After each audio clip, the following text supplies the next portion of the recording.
अस्सलाम वालेकुम। मां सिद्दीक़ मिठवार बाबा आला। नेकी कंदड़नि खे अहिड़ी तरह बदिलो। Part number 2।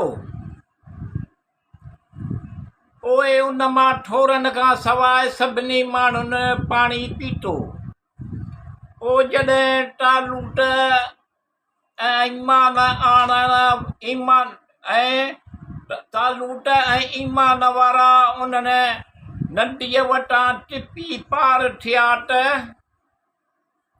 उन्हनि चयो त अॼु असां में जालूट ऐं संदसि लश्कर सां मुक़ाबिले करण जी का ताक़त न आहे। जिन माण्हुनि खे अलाह सां मुलाक़ात जो यकीन हो उन्हनि चयो त केतिरियूं घटि जमायतूं हूंदियूं आहिनि ऐं अलाह सब्र करण वारनि सां गॾु आहे। ऐं जॾहिं उहे इसराइली जालूत ऐं संदसि लश्कर जे मुक़ाबिले में आया उन्हनि चयो त रब असां ते सब्र जी पालोट फरमाए ऐं असांजा क़दम मज़बूत फरमाए ऐं असांखे हिन काफ़र क़ौम जे मुक़ाबिले में मदद ॾे।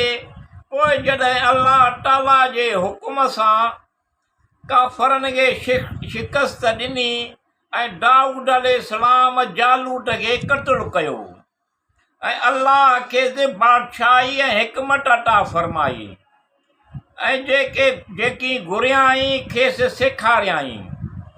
ऐं जॾहिं अलाह बैज़ माण्हुनि खे बैज़ जे ज़रिए रफ़ दफ़ न करे हा त अलबत ज़मीन में शिरक ऐं कुफ्र जे करे फ़साद पखिड़िजी वञे हा। ऐं पर अलाह ताला जहान वारनि ते वॾे फज़ल वारो आहे। टे आयतूं जिन जी तोखे ख़बर ॾिनी वई थी अलाह ताला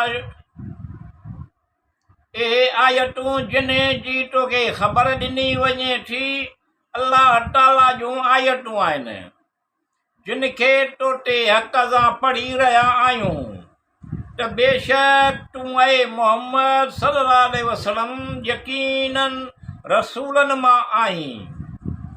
अलाह जे नाले सां शुरू जेको महिरबान रहमत वारो। सभु खूबियूं अलाह जे लाइ आहिनि जेको मालिक आहे सभिनी जहाननि वारनि जो वॾो महिरबान।